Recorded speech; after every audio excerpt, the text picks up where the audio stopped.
देखो भैया, random variable के एग्जाम्पल आज स्टार्ट करेंगे। इंट्रो पार्ट कर लिया था, नई वाली बुक में है नहीं रैंडम वेरिएबल, बट सिलेबस में है।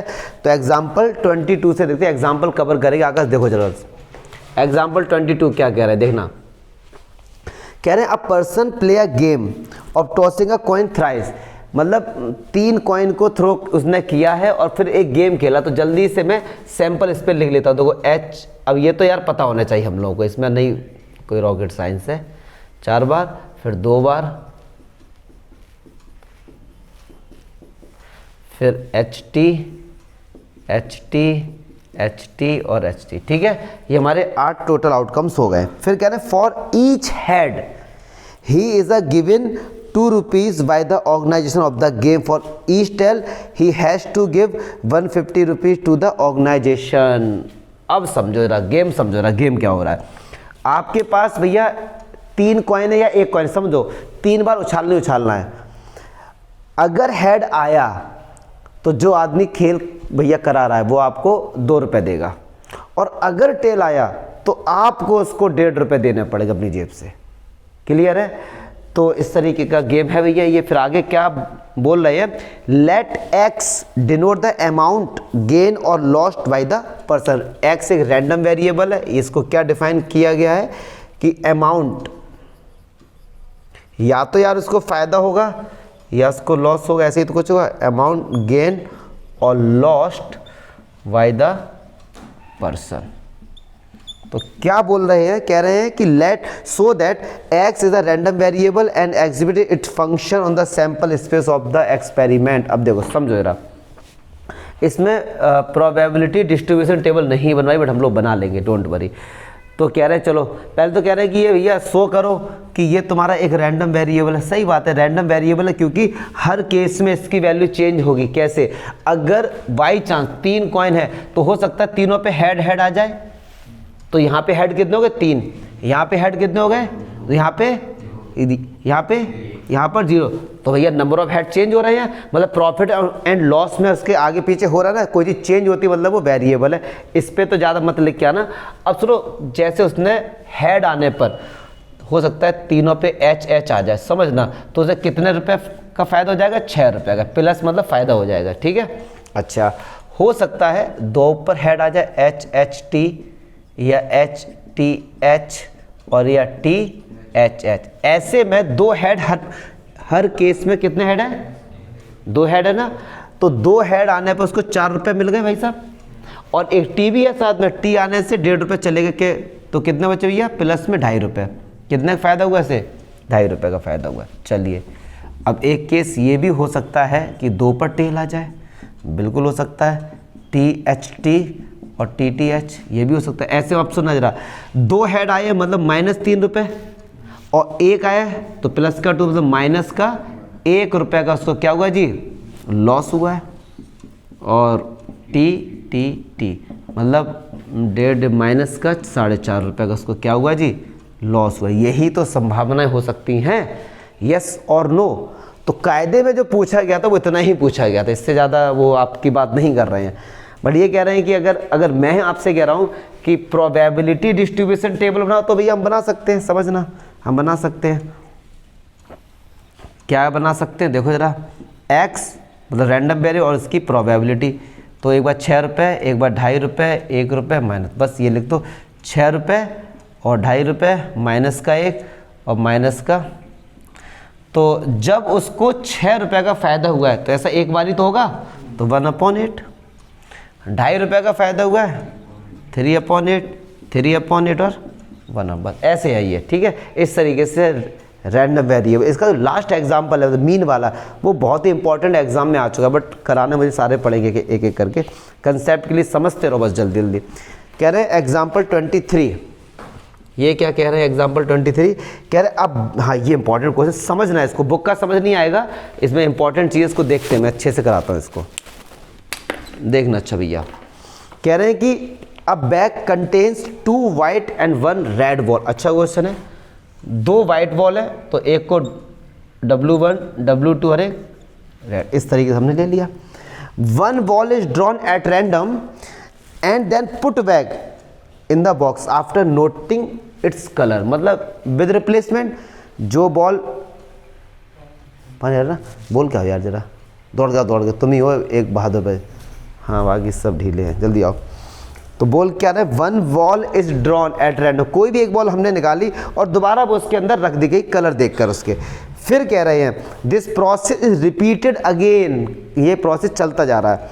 If X denote the number of red ball record in 2 draw, तो कह रहे हैं एक्स क्या है, number of red balls, number of red, ठीक है जी। कह रहे हैं red ball record in 2 draws. अच्छा अब कह रहे हैं 2 बॉलें निकाली गई, अब समझना 2 बॉल निकाली गई, ठीक है आकाश। तो सैंपल स्पेस कैसे लिखें भाई, इसको अब यहीं से थोड़ा लॉजिक है, इसको बड़े अच्छे से हम लोग समझेंगे। देखो अब 2 बॉल निकालनी, एक चीज़ दिमाग में रखना कि एक बॉल निकाली है, उसका कलर नोट किया, उसे दोबारा उसके अंदर डाल दिया, इस चीज़ को ध्यान रखना। 2 बॉल निकालनी, हो सकता है पहली बार W1 और दूसरी W2 आ जाए, बिल्कुल हो सकता है, ठीक है जी। हो सकता है पहली बॉल W1 आए और दूसरी बॉल रेड आ जाए, ठीक है। हो सकता है पहली बॉल W2 आ जाए और दूसरी W1 आ जाए, हो सकता है W2 के साथ R आ जाए, यस और नो। हो सकता है पहली बॉल R और W1, R और W2। क्या इसके अलावा तुमको और कोई सैंपल स्पेस में दिख रहा है? हाँ सर ये भी आ सकता है, इसके अलावा देखो सोचो जरा, क्या इसके अलावा और कोई आ सकता है? वेरी गुड, ज़्यादातर बच्चे सोचते हैं अब नहीं आ सकता, लेकिन आ सकता है। पता है क्या, समझो जरा, क्या पहली बॉल W1 आई, हमने कलर नोट किया, दोबारा उसके अंदर डाल दिया, दोबारा वो बॉल वापस भी तो आ सकती है, यस और नो। बहुत अच्छा बताया हमने। तो W1 W2 और R, ये हो गया हमारे पास सैंपल स्पेस, यस और नो। यही बस लॉजिक था, इसी चीज को समझना था। वो क्या बोल रहे हैं कि जो बॉल निकाली है उसको वापस रख दिया गया तो वो दोबारा भी तो निकल के आ सकती है भाई साहब। तो बस अब x क्या है, नंबर ऑफ, हाँ अब बताओ इसके अलावा एक बता दो, नासा वाले उठा ले जाएंगे तुमको। इसके अलावा बता दो, एक बताओ, 10 में बताओ। कह रहे हैं ये तो वो रिपीटेड अगेन का मीनिंग है कि ये प्रोसेस चल रहा है, लेकिन सैंपल स्पेस यही रहेंगे, सैंपल स्पेस यही नहीं। 10वां सैंपल स्पेस आप नहीं बना सकते, सुनो, अरे नहीं बना सकते यार, नहीं बना सकते। हाँ आगे तो पढ़ो डियर, आगे तो पढ़ो, एंड में पूछा गया है। हाँ घुस जाओ पूरा अंदर। ये जो सुनो, मैं समझ गया, अरे सुनो, अरे बेबे सुनो, ये मैं आपको बता रहा हूँ डाउट क्या हो रहा है, मैं समझ गया आपको। ये इन्होंने स्टार्टिंग में जो बोला है मयंक बाबू की, एक बॉल निकाली है, कलर नोट का, उसको दोबारा डाल दे, ये प्रोसेस चलता रहेगा। लेकिन एक्सपेरिमेंट क्या हुआ कि 2 बॉलें निकालनी है, उसकी प्रोबेबिलिटी ना, दो बॉल निकाली, वहाँ बोला गया साफ साफ। तो चलो एक्स क्या, नंबर ऑफ रेड बॉल्स। अब देखना नंबर ऑफ रेड बॉल्स में क्या कहा जाए, ये तो भैया रैंडम वेरिएबल है। नंबर ऑफ रेड बॉल, हो सकता है कि एक भी रेड बॉल ना ही हो, ये भी तो ऐसे कौन कौन से आपको दिख रहा है, देखो W1 W2 और W1 W1 W2 W2 और कोई है बताओ, है कौन सा W2 W1, बस यही है ना। अच्छा यहाँ पे नंबर ऑफ रेड बॉल्स कितनी डियर, 0, ठीक है। अब हो सकता है एक रेड बॉल आई हो, तो ये हो गया W1 R W2 R R W1 R W2। यहाँ पे नंबर ऑफ रेड बॉल कितनी आ गई सर, 1 आ गई, और जिसमें दोनों पर हो तो एक ही होगा बस, RR। तो ये कितने आ गए जी। अब कायदे में बुक में इतना ही पूछा गया था। अगर जैसा मैंने कहा कि हम लोग प्रोबेबिलिटी डिस्ट्रीब्यूशन टेबल भी इसकी बना सकते हो, तो भैया बना लो यार, कोई बहुत बड़ी रॉकेट साइंस नहीं है इसमें। देखना ये x हो गया और ये इसकी प्रोबेबिलिटी, तो रेड बॉल 0 भी हो सकती है, 1 भी हो सकता है, 2 भी हो सकता है। जब 0 है भैया कितने, 1 2 3 4 4, और टोटल देखो 1 2 3 4 5 6 7 8 9, 4/9। 1 में भी 1 2 3 4 4/, और ये 1/, ठीक है, इस तरीके से। ये क्वेश्चन लेकिन इम्पॉर्टेंट क्वेश्चन था, बस इसीलिए इम्पॉर्टेंट था, बच्चे लोग इनको नहीं समझ पाते ना। चलिए जी हटाइए ऐसे, चलो क्वेश्चन नंबर 24। हमारे लॉजिकल जोक होता है, तो लोग भाग ना से थोड़ा सा यार। अरे नहीं नितिन, नहीं नितिन, नहीं नहीं, दिल के बहुत करीब हो तुम। वो तो ये तो सब बेटे मजे, आकाश तो अब मजे ले रहा है, ये ऐसी कोई बात नहीं है नितिन, नहीं ऐसा नहीं करते बेटे हैं। क्या हो गया? चलो अच्छा, क्वेश्चन नंबर 24 देखो, अच्छा क्वेश्चन आगा, अच्छा क्वेश्चन देखो। कह रहे 2 cards are drawn successively with replacement, एक एक करके कार्ड निकाला गया और दोबारा उसमें रिप्लेस कर दिया गया है। From a well shuffled deck of 52 card, find the probability distribution number of S. Find the मतलब इसमें टेबल बनानी है और एक्स क्या दिया गया, नंबर ऑफ एस। अब एक बात सुनो यार, इतना आपको पता होना चाहिए, अगर हमारे पास 52 डेक ऑफ कार्ड हैं, 52 डेक ऑफ कार्ड में भैया 4 एस होते हैं, 48 नॉर्मल हो गए, यस और नो, इतना पता होना चाहिए। अब आपने कितने कार्ड निकाले आकाश? 2 कार्ड निकाल। अब समझना एक्स का नंबर ऑफ एस, हो सकता है 2 कार्ड जो आपने निकाले एक भी एस ना आया हो, सही बात है, हो सकता है 2 में से एक एस आ गया, हो सकता है दोनों पे एस आ, यही तो हो सकता है। अब प्रोबेबिलिटी डिस्ट्रीब्यूशन करना मतलब इनकी प्रोबेबिलिटी आपको और निकाल के दिखानी। अब एक बात सुनो, ये जीरो को समझते हैं कि आपने 2 कार्ड आपने ये निकाले, समझना ये 2 कार्ड जो आपने निकाले हैं ये दोनों एस नहीं है, तभी तो जीरो है। एस नहीं है तो पक्की बात है कार्ड यहां से निकल के आया होगा, यस और नो। तो यहां से एस नहीं है, यहां से कोई कार्ड निकल के आया तो इसकी प्रोबेबिलिटी क्या हो गई, 48 अपॉन, क्योंकि समझो जरा टोटल कार्ड 48, इन्हीं में से कोई एक आएगा, टोटल नीचे 52 है, ये तो एक कार्ड हो गया। दूसरा कार्ड, जैसे ही मैंने उस कार्ड को निकाला लेकिन दोबारा उसके अंदर एंटर कर दिया है तो नीचे अभी भी क्या होगा, और दूसरा कार्ड भी एस नहीं है तो वो भी इन्हीं से आया होगा, यस और नो। तो इसकी प्रोबेबिलिटी क्या होगी, 48 अपॉन 52 का होल स्क्वायर। क्या चमका? अच्छा, अब एक कार्ड एस आया तो हो सकता है, समझना यहां पे थोड़ा हम लोग समझेंगे, एक कार्ड एस आया, यहां पे हमारा ये मान लो एस आ गया और यहां पे हमारा एस नहीं आया, यस और नो। क्या ये नहीं हो सकता है कि पहला वाला कार्ड पे एस नहीं आया दूसरे पे आ गया हो, ये भी तो पॉसिबिलिटीज है। अब समझना, जब पहले वाले पे एस आ गया है तो एस आया, पक्की बात है यहां से आया होगा, तो इसकी प्रोबेबिलिटी क्या, 4 अपॉन 52। अगला कार्ड एस नहीं आया तो इसमें से आया होगा 48 अपॉन 52, और 2 से कर दो मल्टीप्लाई। पूछो क्यों, क्योंकि दूसरा भी यही आगे पीछे है तो मल्टीप्लाई। चलिए हाँ 52, ठीक है 52। अच्छा, जब कह रहे हैं कि दोनों कार्ड एस हो, दोनों कर, तो दोनों कार्ड कहाँ से निकल के आए होंगे भैया, यहाँ से, तो 4 अपॉन, अब वो कार्ड हमने दोबारा डाल दिया तो 4 अपॉन, खत्म, मल्टीप्लाई वगैरह। देखो हाँ, एक डाउट हो सकता है बच्चों के दिमाग में कि सर आप तो चलो छोड़ देते हो, क्या इस क्वेश्चन में हम पूरा बाकायदा मल्टीप्लाई करें? बिल्कुल नहीं करना है, बिल्कुल नहीं करना। हाँ, जो कैंसिल आउट हो रहे हैं उनको आप कैंसिल कर सकते हैं, जैसे ये कैंसिल हो रहा है, ये कैंसिल हो रहा है, कैंसिल कर दो। मल्टीप्लाई वगैरह ज़्यादा दिल पे लेके मत करके आओ, क्योंकि टीचर समझ जाएगा हाँ यार बच्चे को आता है। अगर टाइम है, आपको लगता है हाँ भैया हमारे पास टाइम है तो यार कर देना, बट ये कि टीचर को कंसेप्ट ये दिख रहा है हाँ बच्चे को इतना कंसेप्ट आता है तो ठीक। क्या समझ आ गया ये बताओ? आंसर ठीक है थोड़ा हो तब ना? चलो जी ठीक है फिर। चलो एग्जाम्पल 25 देखो भैया।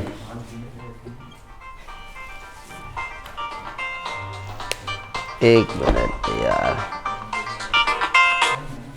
हाँ जी सर। एग्जाम्पल 25 देखें, कह रहे कि find the probability distribution please of a number of doublets in a 3 throw of a pair of dice. अब सुनो, हमारे हाथ में पेयर ऑफ डाइस है, 2 डाइस, उनको 3 बार थ्रो करना है, उनके ऊपर डबलेट्स आ जाए। सुनो यार, 2 डाई को अगर आपने थ्रो किया है तो टोटल नंबर जो होंगे आपके वो 36 होते हैं। डबलेट्स को हम लोग लिख सकते हैं, मतलब 1 1 2 2 3 3, हमारे क्या होते हैं भैया, डबलेट्स होते हैं,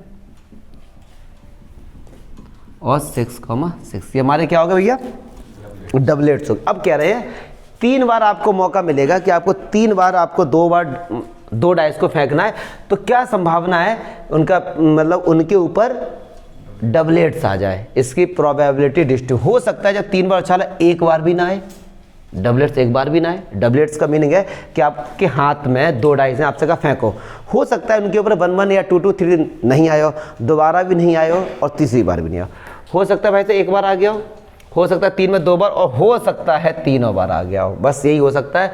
तो प्रोबेबिलिटी डिस्ट्रीब्यूशन। अब समझना जरा, जब एक बार भी नहीं आया, बड़ा यहाँ पे गौर फरमाएंगे, एक बार भी नहीं आया, टोटल आउटकम 36 हैं और केवल 6 डबलेट्स होते हैं। कितने होते हैं? 6 डबलेट्स होते हैं। तो डबलेट्स जो नहीं होंगे वो कितने होंगे जी? 30 ही तो होंगे। और जब हमने 3 डाई हैं, इसको मैं प्रैक्टिकली समझ, ये है भैया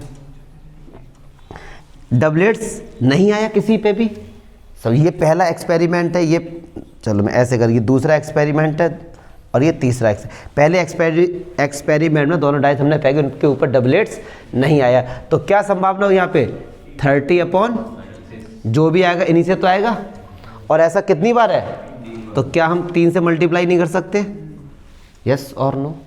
ठीक है भैया, चलिए अब देखो, कह रहे जब एक बार आया, प्लीज़ प्लीज़ दो, अरे गौर फरमाओ, जब एक बार आया तो हो सकता है पहले बार में आ गया हो, एंड के 2 में नहीं आया हो सकता है पहले में नहीं आया हो, दूसरे में आ गया हो, तीसरे में नहीं आया हो सकता है इसमें भी नहीं, इसमें भी, यही तो बन सकते हैं बस। जब अब एक तरफ से हम लोग लिखते हैं, इस पे आ गया है, जब डबलेट्स आ गया तो पक्की बात इन्हीं से होगा, तो 6 अपॉन, और जब नहीं आया है तो 30 अपॉन 36, 30 अपॉन, ऐसा कितनी बार है? कर दो 3 से मल्टीप्लाई।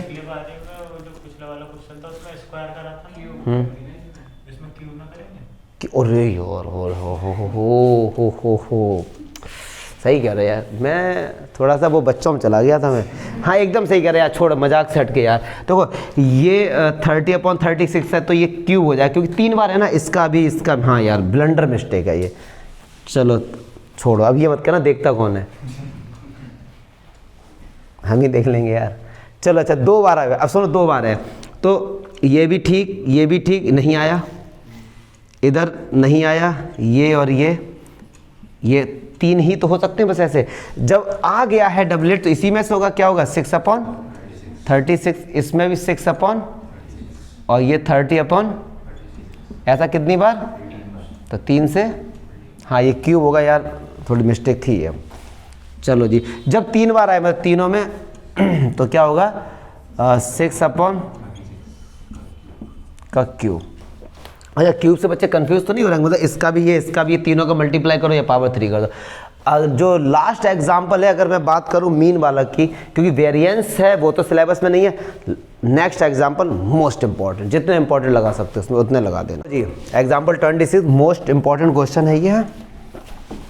क्या कह रहा है इसमें? देखो इन्होंने ना एक कोशिश की है इस क्वेश्चन को थोड़ा सा बच्चों को अलग तरीके से रिप्रेजेंट करना है, बट मैं इसको उसी तरीके से सॉल्व करूंगा जैसे हम लोगों ने पढ़ा है, लेकिन थोड़ा क्वेश्चन समझते हैं। X denotes the number of hours, मतलब जो एक्स है ना ये भैया क्या है? Number of hours. मतलब ये थोड़ा क्वेश्चन पढ़ लेना, ये बताना चाह रहे हैं कि बच्चे ने इस क्वेश्चन डाटा को रीड करते हैं कि बच्चे ने 0 आवर्स पढ़ाई करी होगी एग्जाम टाइम, इसकी प्रोबेबिलिटी है 0.1। बच्चे ने एग्जाम टाइम 1 घंटे पढ़ा होगा या फिर 2 घंटे पढ़ा होगा, इसकी प्रोबेबिलिटी है kx, और 3 घंटे या फिर 4 घंटे तो इतनी है, और 4 मतलब अदरवाइज मतलब 5 घंटे 6 घंटे वो तो इम्पॉसिबल, इसीलिए क्या है? 0। ये आप लोगों से थोड़ा रिलेट कर रहा है, अदरवाइज में 0 लिख दिया, इन्होंने कहा कि 5 घंटे इम्पॉसिबल, तो इसकी प्रोबेबिलिटी क्या है? 0। इस तरीके से है। फिर कह रहे के की वैल्यू बताइए and what is the probability at least 2 hours, क्या संभावना है कि उसने 2 घंटे पढ़ाई करी होगी, और क्या संभावना है केवल 2 घंटे या 2 से अधिक से अधिक 2 घंटे। ये सारा क्वेश्चन दिया गया। अब यहाँ पे ये वाला एक्स है, ये तो सब लोग समझते हैं रैंडम वेरिएबल का। ये सर एक्स क्या दे दिया? पहले मैं आपको तो देसी तरीके से पढ़ा, तो इसलिए बता रहा हूँ, कंफ्यूज मत हो, दोनों ही लगभग एक ही है यहाँ पर, कि जो ये स्मॉल एक्स इंडिकेट कर रहा है नंबर ऑफ आवर्स कितने, क्योंकि भैया रैंडम वेरिएबल कुछ ना कुछ तो बताता है ना, तो ये एक्स ना लिखकर इसको ऐसे भी लिख सकते थे, नंबर ऑफ आवर्स। अब इन्होंने क्या किया? नंबर ऑफ आवर्स इतना बड़ा ना लिखकर केवल इसको एक स्मॉल नंबर एक्स से रिप्रेजेंट कर दिया। तो कंफ्यूज ना हो, ये दोनों बराबर ही हैं, टेंशन ना ले बिल्कुल भी। अच्छा, जो ये डाटा इस तरीके से इन्होंने लिखा है, क्या मैं इसको इस तरीके से लिख सकता हूँ? गौर फरमाना जरा, जो हम लोग ने अभी टेबल पढ़ी है तो हम लोग क्या करेंगे, उससे रिलेट कर पाएंगे कुछ ना कुछ।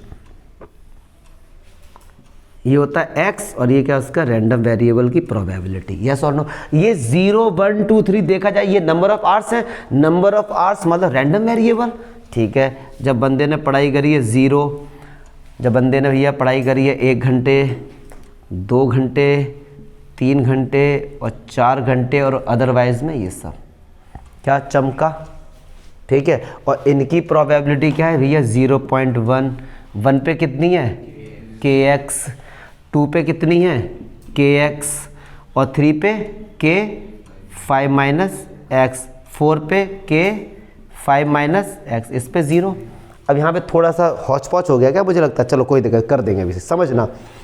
ये 1 2 3 4 हैं क्या भैया, ये नंबर ऑफ आवर्स, और x क्या है नंबर ऑफ आवर्स। तो क्या मैं x की जगह 1 लिख सकता हूँ, तो इस x की जगह 1 रखा तो केवल k रह गया, x की जगह 2 रखा तो क्या हो गया 2k हो गया, यस और नो। यहाँ पर मैंने x की जगह रखा 3, तो 5 से 3 गया 2, तो 2k रह गया। बस ये चीज़ थोड़ी सी लॉजिकल थी, 2k। यहाँ पे x की जगह 4 तो ओनली k। क्या मैं समझा पाया ना ये चीज़, बस। और हम लोगों ने पढ़ा है रैंडम वेरिएबल में कि जिधर ये होते थे इन सब का सम कितना होता था 1, क्योंकि ये क्या है प्रोबेबिलिटी, तो इनका सम कितना होगा 1, तो k की वैल्यू तो यहाँ से आ गई 0.1 plus k plus 2k plus 2k plus k plus 0 is equals to 1। तो देखो भैया कितना हो गया 6k, और 1 में से माइनस किया तो 0.9, एम आई राइट। तो भैया 0.9 अपॉन 6 पॉइंट हटाया, 0 बढ़ा दिया मैंने पहले से ही, और 3 3 जा 9, तो कितना आ गया k की वैल्यू चेक कर लेना जरा, 3/20 है k की वैल्यू। हाँ तो भैया हम डिवाइड नहीं करेंगे, इतना ही छोड़ देंगे 3/20। अच्छा अब सुनना, कोई दिक्कत। अच्छा इस डाटा को मैंने इस फॉर्म में लिखा, ये बात समझ आई ना।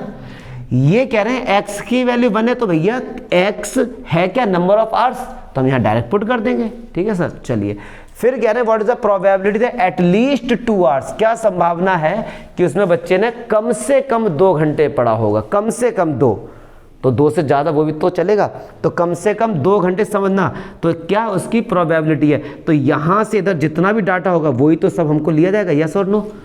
कह रहे हैं एटलीस्ट 2 आवर्स, कम से कम 2 घंटे, अगर 3 घंटे पढ़ाओगे वो भी चलेगा, 4 पढ़ाओ, तो इन सबको ऐड कर दो और k की वैल्यू क्या पुट कर दो 3/20। बट मैथमेटिकली कैसे लिख के आते उसको देखो, प्रोबेबिलिटी फाइंड करनी है, रैंडम वेरिएबल क्या कह रहे हैं एटलीस्ट 2 के बराबर और 2, क्या ये नहीं बोलना चाह रहे हैं ये लोग, कम से कम 2 घंटे पढ़ाओ या इससे ज़्यादा, तो क्या होगा px बराबर 2 प्लस px बराबर 3 प्लस px बराबर 4 प्लस 0 है, फिर तो इसके बाद क्या सारा 0 0 है, तो खत्म करो।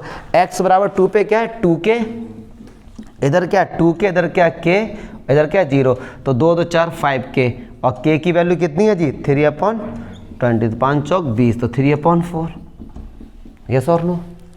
कह रहे हैं कि एग्जैक्टली 2 आवर्स, केवल 2 घंटे पढ़ाओ, इसकी संभावना क्या, तो यहाँ पे x कितना हो जाएगा जी 2, तो 2 बोले तो कितना 2k, तो k की जगह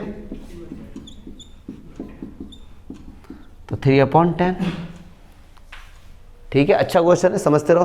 कह रहे एटमोस्ट हुआ अधिक से अधिक 2 घंटे, अधिक से अधिक 2 से ज़्यादा नहीं, 2 से कम चल जाएगा लेकिन 2 से ज़्यादा नहीं चलेगा, तो क्या ये नहीं कहना चाह रहे हैं, तो ऐसे में 0 भी आता है आकर, 0 भी आता है, तो हम लोग 2 से कम मतलब ये सारा इधर का ले लेंगे, ये 3, इसको इन तीनों को ऐड कर दो, ठीक है। चलेगा बता देते हैं, x की वैल्यू 0, x की वैल्यू 1 और x की वैल्यू 2, तो बस 0.1 प्लस k और प्लस 2k, तो 0.1 3k, और 0.k की जगह कितना रखो भैया 3/20, तो 0.1 plus 9/20, this is your answer, ठीक है। तो इस तरीके अच्छा क्वेश्चन था ये, एग्जाम में मिलने लायक क्वेश्चन है आपको ये।